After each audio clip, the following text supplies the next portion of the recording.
right, welcome to the agenda this morning on Dominion Brokers Group. I am Chike Ubogo. Right, we'll start today with an update from the events that occurred in Benue State yesterday, where President Bola Ahmed Tinubu has mandated the country's service chiefs and the Inspector General of Police, Kayode Egbetokun, to go after those behind the dastardly killings in Benue State, which have left scores of people dead and many others severely injured.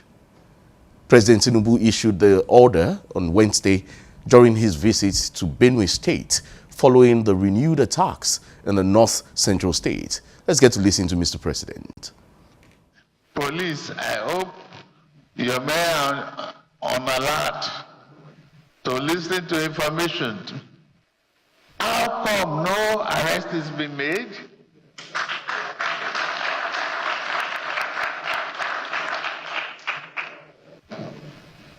I expect there should be arrests of those criminals.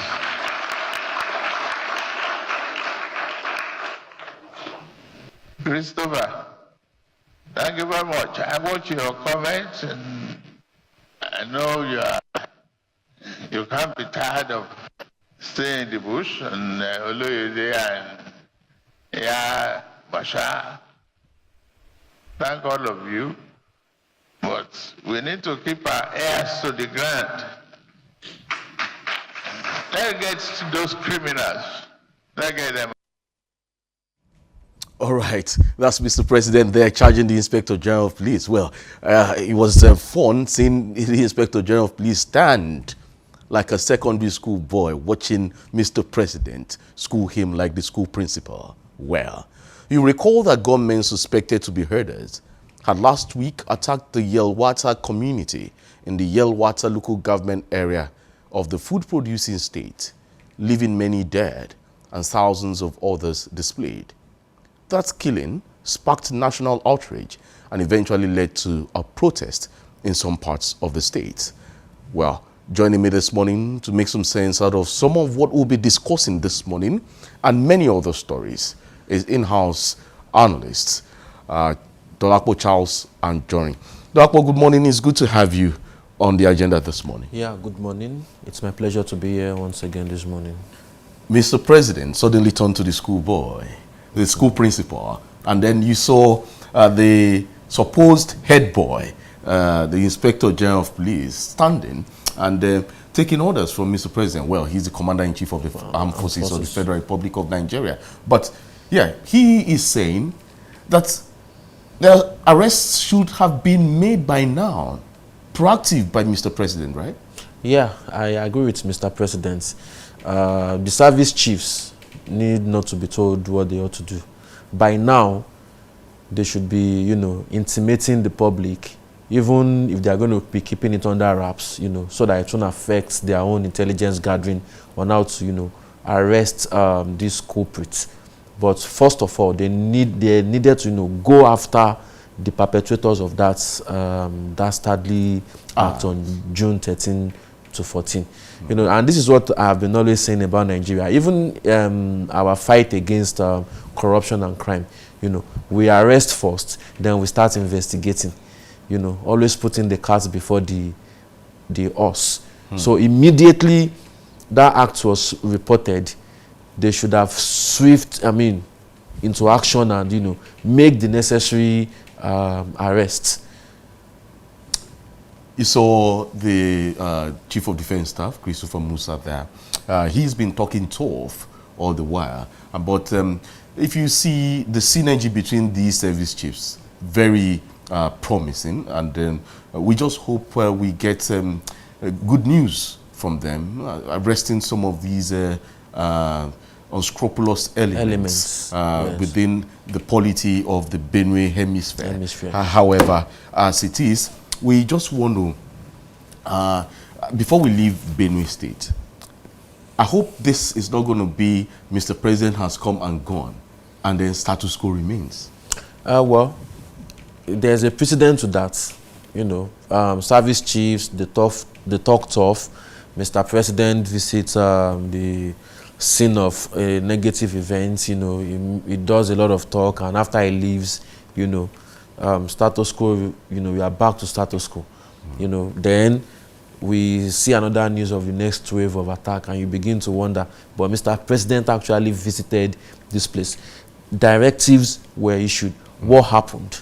So I think we just hope and pray that it will not be the same story, because doing the same thing the same way and expecting a different result, is tantamount to, insanity. So I would also mingle my voice with Mr. President's voice and enjoying people who are supposed to, carry out their duties diligently to please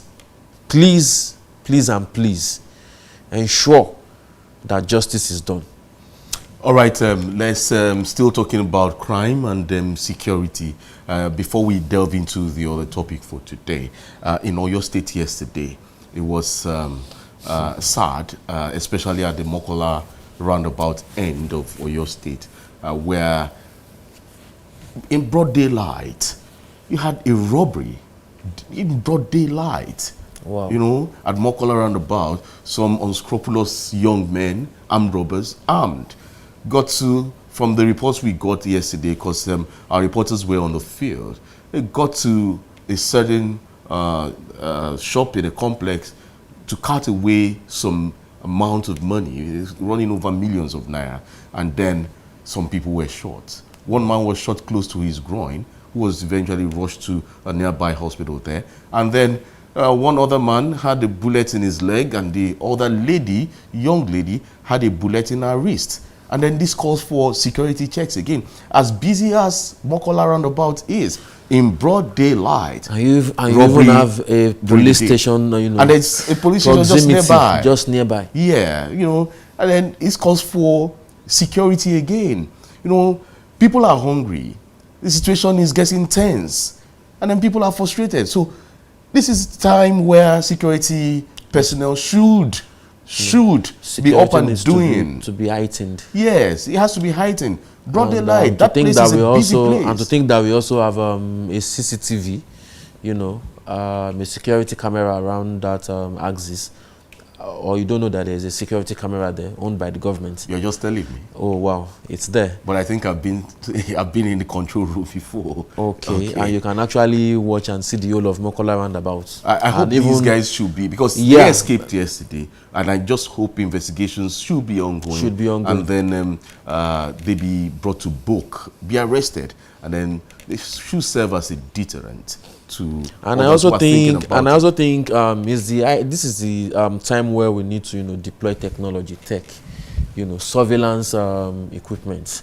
Well, we're coming to tech. Hotbed areas that is prone to crime.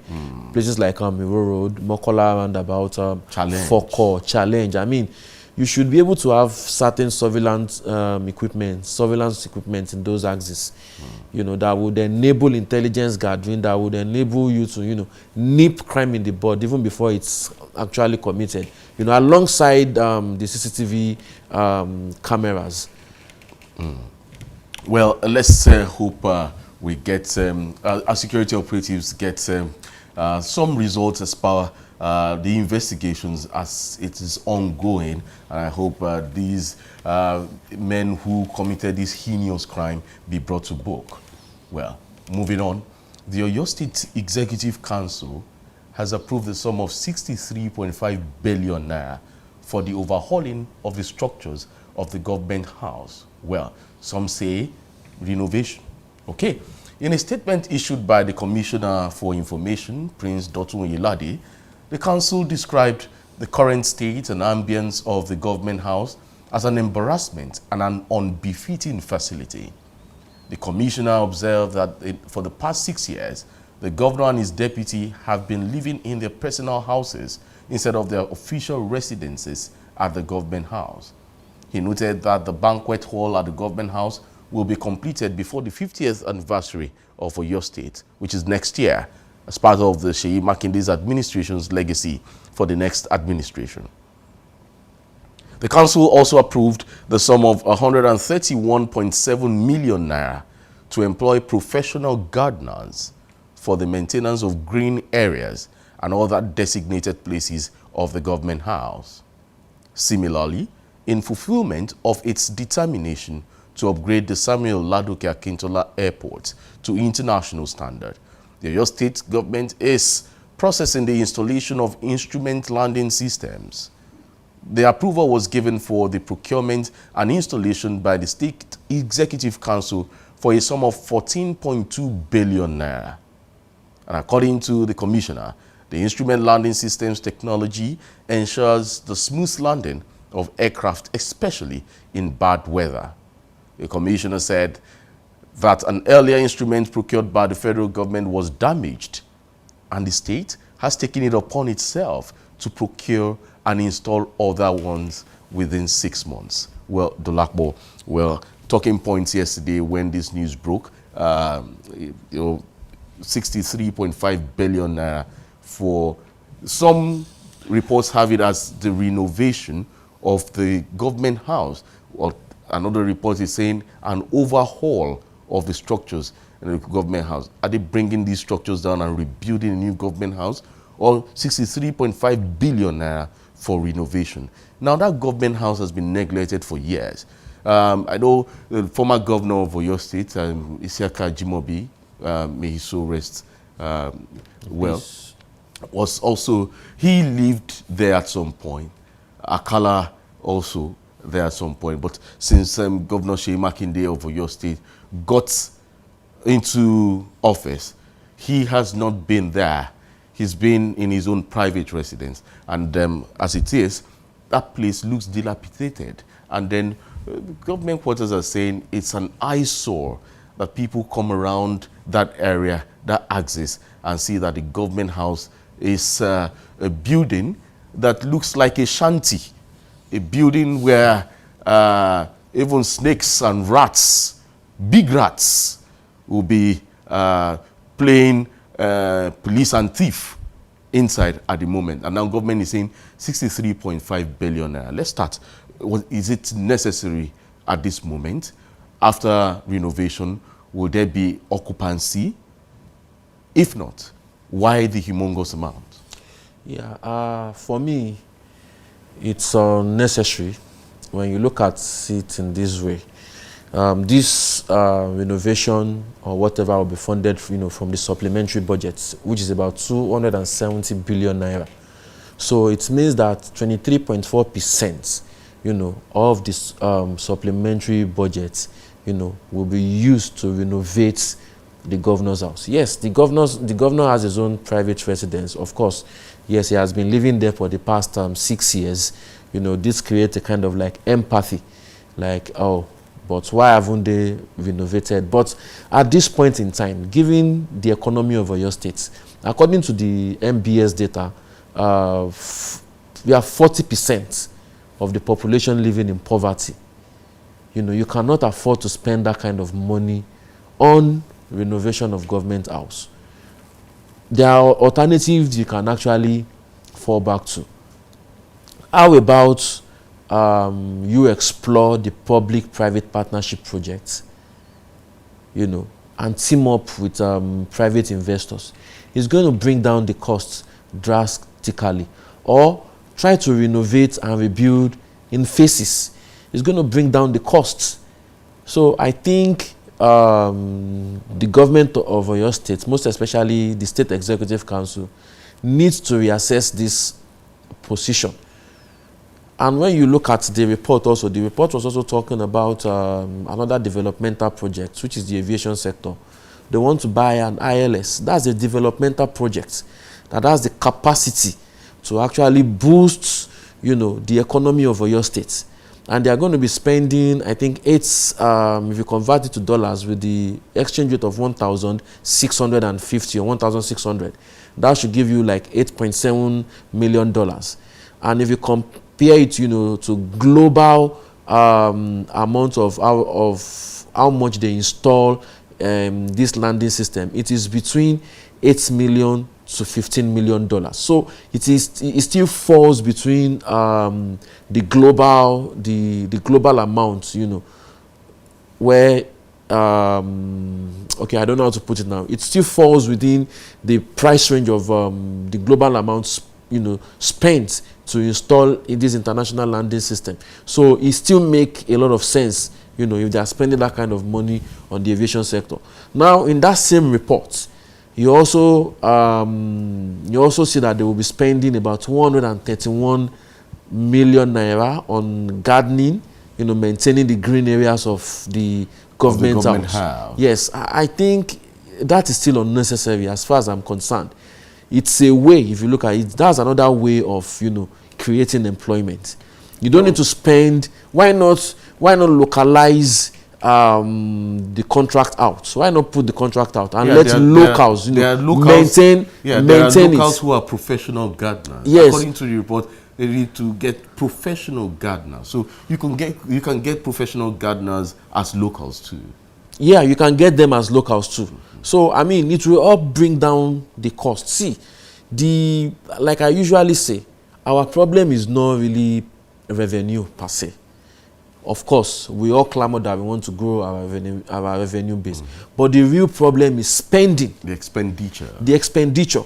Because the renovation of this government house, the gardening and everything, of what economic impacts will it add to the ordinary man in Oyo State? Aesthetics. Oyo is fine. That is it. But it doesn't put food on the table. But Oyo is fine. Yes, Oyo is fine. So what's the benefit of having a fine building and on the inside is rotten? So it's just cosmetics. You have only applied cosmetics on the outer side. Why the inner part is is rotten? They say beauty radiates from the inside to the outside, but the reverse is the case here. Beauty is only radiating on the outside. It's not even radiating to the inside. So basically what you're saying is it is necessary. However, the amount being quoted for all this is just humongous. Exactly. It should be caught. It should be caught, because when you look at Are you also taking into cognizance of the cost of materials? Yeah, I know, inflation. That's why. Yes, that's why I said you can subject it to a public-private partnership. The government house? Yes, to renovate it, or you renovate in phases. That would bring down the cost a little bit. Where then lies the issue of continuity in governance? When a governor leaves, a project is being abandoned, another governor comes, has a different priority entirely, and this back and forth of discontinuance of an agenda, You see, any governor that comes in after Seyi Makinde, and he has seen that this government house is currently being renovated in phases, or is being handled by private investors, in collaboration with the government. Number one thing is, you may ask for the file. You look at the terms and conditions of the contract. If you feel it's something you can adjust, you adjust it, and allow continuity. You cannot just put a halt to such a project. And if it is the other way around, you are renovating in phases, you cannot also abandon it. So a sensible governor who is coming over to take over from this current administration would most likely continue the project, because either we like it or not, it's a legacy project. And and I think every governor wants their name to be written in the sands of time. This project was started by Governor Seyi Makinde, but it was completed by Governor so and so. So it's a plus for any governor coming in to take over. Well, we'll move on to discuss a crucial topic of Nigeria's future. But we'll do that after this break. Stick around. Don't go away.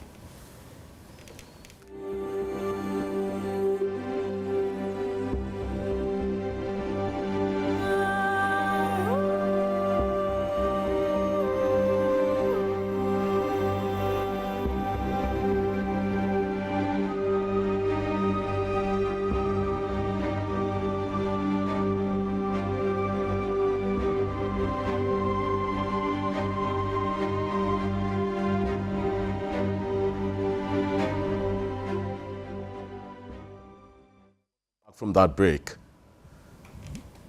Economic diversification away from oil and into agriculture and technology is what we want to look at this moment.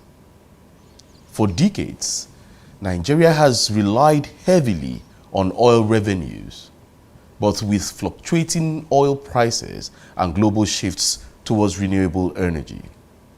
It's time to ask, what has been done to diversify? What's working and what still needs to change? Before we discuss diversification, let's understand Nigeria's current economic situation. Oil still accounts for over 80% of export earnings and about 50% of government revenue. But this reliance is very risky.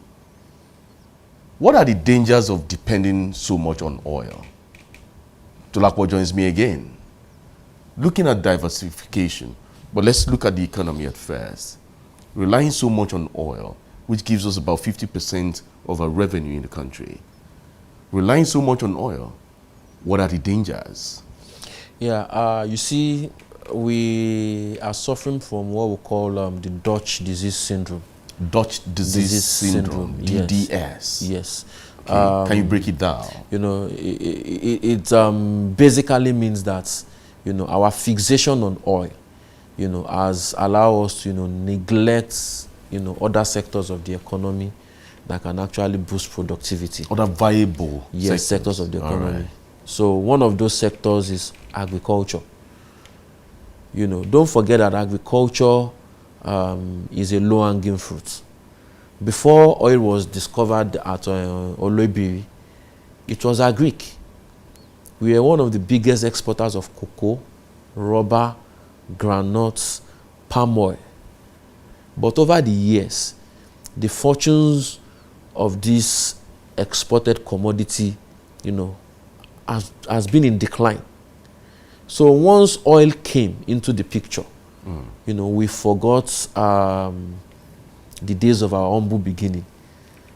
And it has had a drastic effect, you know, on the Nigerian economy.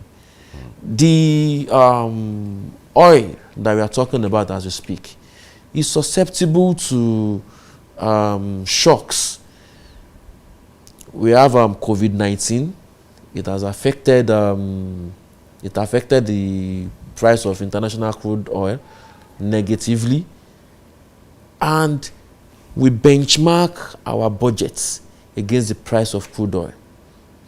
Currently, the escalation of Iran and Israel is a double-two-edged sword. Actually, you know, it can propel you to the next level, and it can also, you know, propel you, you know, to the other side of the divide, which is negative.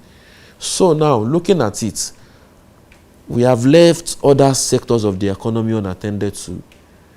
It is bleeding, manufacturing, agriculturing. At some point, we were the biggest exporter of palm oil in Nigeria. But now, countries like Malaysia, Indonesia, they've taken over. So you look at other commodities like sesame seed. We are one of the biggest exporters of sesame seed at one point in our national lives. Yeah, we'll be coming down to the agricultural part. But the dangers, relying so much on oil at this moment. Yes. Also consider the Iran-Israel war, the issue between Russia and Ukraine. You have so many factors that you say might just be what could hamper us from getting there. And remember, you mentioned we having a benchmark yes, to our budget, pegging it at $75 per barrel to the crude. Now, are you saying that it is very dangerous for we as a people, we as a country, Nigeria as an entity, to rely solely on oil? Yeah, it is dangerous. You see, diversification is a survival strategy. When, I think in 2015 or thereabouts, when the prices of crude oil international market dropped drastically to about $40, you know, and we had already benchmarked, you know, our budget to $50 per barrel.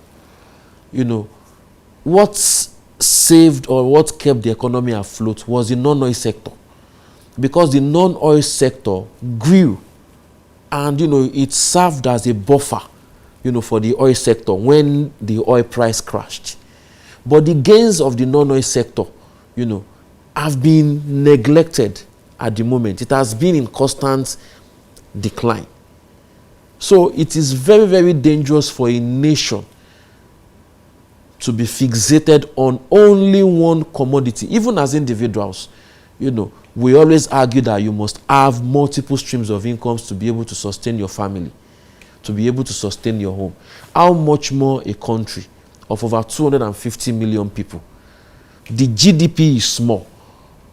So now, in order to build or bake a bigger pie or a bigger cake, you need to look elsewhere to complement whatever you have. Talking about looking elsewhere, remember, we've tried to diversify as a country in the past. Remember Vision 2010? Yeah, Vision 2020. When we were in the 90s, during the time of Abacha, there was Vision 2010. Later on, Vision 2010 could not see. Yeah, could not. It was blind.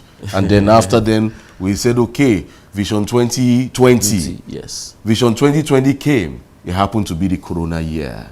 If those who proposed that Vision 2020 could see, they had no vision to see that there was going to be a natural disaster world over. You see, a global natural disaster. Yes. So Vision 2010, no way. Vision 2020, no way. We also have the economic recovery growth plan that is in place. Yes. It came in through the Buhari regime. However, is the economy recovering? Is there a growth? So we've been trying to jumpstart our economy. Exactly. You see, these policies are not actually the problem. It is the people who are implementing the policies that are the problems. Is it the modus operandi of implementation? Yeah, the mode of implementation. Now, if the mode of implementation is wrong, then who gave birth to these policies? Why not bring the originators of these policies to come and show us the plan on how to implement it? Okay, this is it. Let me cite an example. You remember the liberalization of the telecommunication sector in 2001, 2002, yes. 2003. That was when we had, the highest GDP growth ever in this nation. I think the GDP growth as at then was, over 20%. And that was when new middle class were minted. And it was because the liberalization policy was well implemented. The liberalization policy gave birth to banking reforms. For example, if you go to places like Dugbe today, Mokola roundabout, you find phone companies of different brands. That's the fruit of liberalization. They were able to bring foreign direct investments into Nigeria because liberalization of the telecommunications sector was well implemented. Today, you have people who have pivoted to the tech industry. You see a lot of people, taking a course on products management, projects management, Scrum Master, Agile, data science. Yeah, we'll be coming to the tech world. No, sorry. Yeah, I know it's intertwined. I know it's intertwined. Hold on. It is intertwined. However, I want to take it a step at a time. We're still looking at diversification itself, and then also looking at the reliance on oil and why many of our diversification plans and projects failed in time past. In time past, yes. I was trying to link what I was saying to a well-implemented policy, that trickled down, from the bottom to the lowest point of the ladder. I was citing those examples for you to see what a well-implemented policy actually looks like in reality. Imagine if the liberalization policy was shabbily implemented. Probably we won't have most of these tech companies in Nigeria today. We won't have MTN, Glo. If you walk anywhere in Nigeria today, 100 meters, you will see a network mast. There are people who are servicing that network mast, who are, who are providing diesel to power those network masts. Take as an instance, myself, I'm a digital marketing expert. Aside from, aside from having flair, for politics, I don't have to, knock on the door of any politician to get a job, because I can work remotely. I can create my own content, to get my job. That is what liberalization policy has done. And that was what gave back to, banking reforms. Today, our banks are much more better than what we used to have in the past. So this is to tell you that the power of quality implementation. Today, a young chap in Bere or OJ might decide that I'm not going to school. And they will ask him, what do you want to do with your life? I want to go and learn how to repair phones. The parent will take him to either Dugbe or take him to other places where you can actually, repair phones. And, he has acquired a skill that would put food on his table. That's how policy works. Today, if you get to Lagos, Alaba International Market, almost $1 billion exchanges hands on a daily basis. That's quality implementation of policies. And I have never seen, aside the liberalization policy, I don't think any policy has actually worked better than the liberalization of that telecommunication sector. Today, it will outlive even the people that implemented that policy. So over the years, we have had, what's the name of this policy? Economic Recovery Growth Plan. The way it's being implemented is shabby. If the policy has gray areas, it is incumbent on the formulators of those policies to come back to the table, look at where they can, strengthen the policy, and, we move on from there. Maybe because they are not from the same party, maybe because they are not from the same ethnic group, maybe they are not from the same, because these are the things that may be hampering the implementation of all these. Yes, of course. When you look at the economic growth recovery plan, for instance, it's a policy of the APC. It wasn't an inherited policy. But right now, I think this current administration, I don't think they have actually jettisoned that policy. I don't know how far it has gone. Of course, they have a way of, changing the nomenclatures of these policies, so that how they do you want to recover the economy? How do you want to implement the economic recovery growth plan when this administration is saying they inherited a bad economy from the previous administration? You can only recover when one is ill. Yes. Now, it doesn't seem the economy is ill or was ill when President Bola Tinubu came on board as President of the Federal Republic of Nigeria. His team said they inherited a dead horse. So how do you recover when you're dead? So maybe this administration is trying to build an economy before they implement the economic recovery growth plan. But if you're building something new, will it be sick? How will it recover? Yeah, just like Mr. President has said, that is making tough choices. That we have to go through this painful period of reforms, which I agree. Part of it is removal of fuel subsidy, the unification of the foreign exchange, and we are also talking about diversification here right now, although I've not seen a concrete plan from them to actually diversify our economy. Of recent, they are still mandating the NNPC, to still explore, to still go and explore go for more exploration, in the frontier basins, in Gombe State, when you can actually pivot to gas. You have countries like Qatar. Qatar, as it looks like, has moved away from oil. They have pivoted towards gas. And they are doing very well. Meanwhile, we are sitting on over 500 million scoff of gas in Nigeria. More than half of it is non-associated. That's a gold mine. It is a gold mine. For a barrel of crude oil, if you are exploring, if you are drilling a barrel of crude oil, from a barrel of crude oil, you will get 6,000 scoff of natural gas from a barrel of crude oil. And we are not maximizing this potential. Let us come to agriculture. In India, you have 128 tractors for every 10 kilometer square per hectare. But in Nigeria, how many tractors can we say the government has earmarked for every kilometer per hectare in agriculture? Maybe they are in the local government secretariat, or maybe they are somewhere. So that's part of the problems. All right, a country of over 230 million people, oil became dominant because it offered quick export revenue. But is it not creating a false comfort zone on our economy?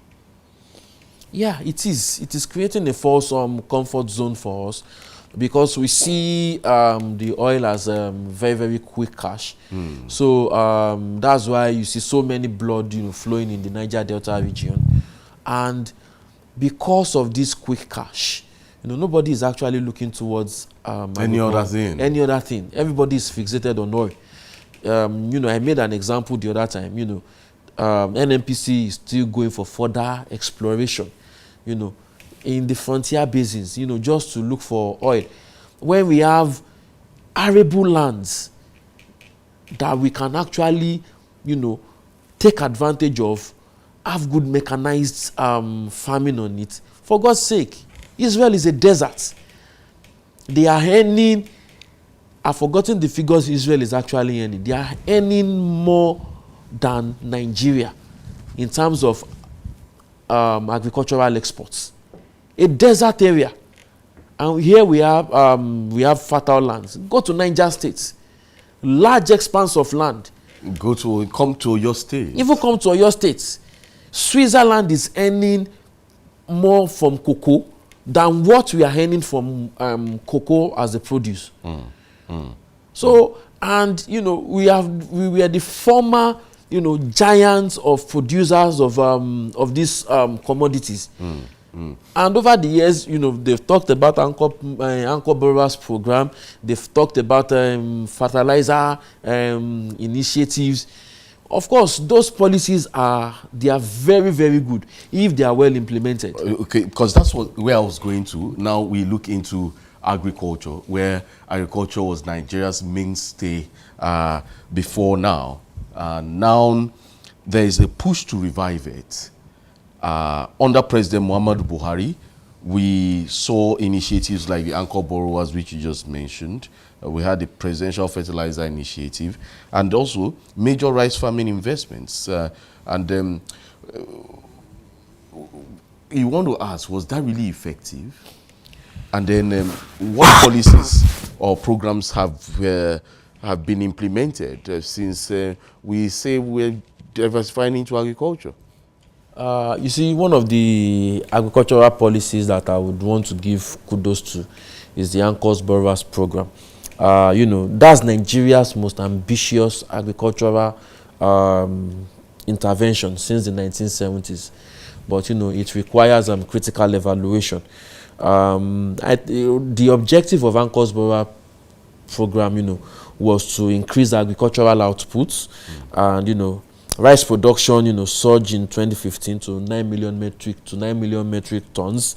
That's in 2023, so it cut rice imports by 60%. You also have cotton revival. There was increase in production, in cotton from 60,000 metric tons in 2016 to about 300,000 metric tons, in 2022. And this policy has created over 4.8 million farmers, and they have benefited from it, and it equally created indirect jobs of about 12 million, from this policy only. So then you also have private participation also. Dangote has, participated, has been in private sector investment. Yes, investment. Yeah. He has collaborated with, some farmers. A few farmers to actually boost production. But albeit, it has its own weakness. About, I think, 1.3 trillion naira was expended, as loan, and ever since then, how much has been recovered back? Less than 30% of that loan has been recovered back into the system, because it was meant to be a revolving fund. Yeah. So you see, when so we talk about the anchor borrowers, a lot of defaulters, yes. Yes, when you talk about the revolving funds and you talk about defaulters, many of these people are real-time farmers. They are smallholder farmers who have their farms. Have you also considered insecurity on these farms? Yeah, it's also one of the problems. Yes, and they've lost so much. And even the from the fertilizer that they got, the seedlings that they got, some farmers, actually sold them for quick cash. You also have the issue of corruption and, ghost farmers. Some politicians, hijacked most of the equipment, that was meant to be distributed to the farmers. Tractors, for example, fertilizers, politicians acted as middlemen. And, they took all of these things. So that's the corruption in the system. And, when I thought, I think when they were formulating this policy, it wasn't watertight enough to actually fight against some of these likely issues that the policy was going to experience, because they should have known that there will be likelihood of corruption, that there will be likelihood that so many farmers will not be able to repay back these loans. They should have known that this is Nigeria. We love to circumvent everything. We would make sure that policies fail. There are some people who make sure that yes, this thing must fail, because if it fails, it won't favor me. So you're saying there was no proper feasibility study? Yeah, there was no proper feasibility studies, and that's the reason why we are seeing the major flaws, of this policy. Okay, let me ask you one question, and I put you on the spot. Is our agricultural sector really growing? Well, it's not growing as it should. Okay. As it should, yes. When you look at its contribution to GDP, I think we can do better. Because 23 to 24% to GDP. If you had said it was really growing, I would have asked you a follow-up question. We would have been, why then do we still import food? Yeah, you see, because we need to import food. Because number one, because of inflation, and the inflation that we have. We can't even grow our food. Yeah, the inflation that we have, what's the cause? Is supply inflation. Lack of supply. That's when you have inflation. So because there's lack of supply, you have to import, to make up for the shortfall. And you must not solely depend on imports. It must be on a short term, or at most mid-term. So while you try to work on the long-term program that will actually curb importation. So when you look at the value chain of the agri sector, most of the value chains, down from the source to the final consumers, there is a whole lot of structural issues that is wrong with it. Today, there is no good storage system. Most of the perishable goods, from the farms, get spoiled even before they get to the final consumers. You have issues of bad infrastructures. You have issues of insecurity, and that is what is plaguing the north-central axis. Because if you don't fix insecurity, you are going to have a very, very grave humanitarian crisis on your hands, because it means you are actually, tending towards famine. So what about food reserve for grains? How far have we gone with that? Lagos State is doing something similar, where they are building, reserve, for national reserve for grains, so that when you have period where when there's scarcity, yes, scarcity, they will be able to climate conditions yeah. too is also part of the issues. It's part of the problems. So what are we doing to bridge the gaps, or what are we doing to fix the structural defects in the agricultural value chain? I am always of the opinion that in every local government area of the state, take as an example Ibadan North local government, there needs to be a register of all farmers in Ibadan North. Documented farmers who are actually into farming. So that when some of this intervention comes, it cascades down to the local government level. And you know who is who. You know who is getting what. There are many local governments that are just business districts. They don't even have the environment for farming. Yeah. So how then do you take a sample of farmers in such local governments? I don't think there's anywhere in Nigeria where you don't have good lands to, cultivate crops, perishable crops. All right, that's a topic for another day where we'll look into agriculture itself. But let's look at the tech world too. You'll find out that the tech world is booming at the moment. Yeah. Something is driving it, right? Yeah, something is driving it. So what's that driving the tech world now? You see, we made $23 billion from oil last year. And with fintech that is booming, you have Silicon Lagos, is actually rising. Whether it's going to, dethrone oil, we really don't know at the moment.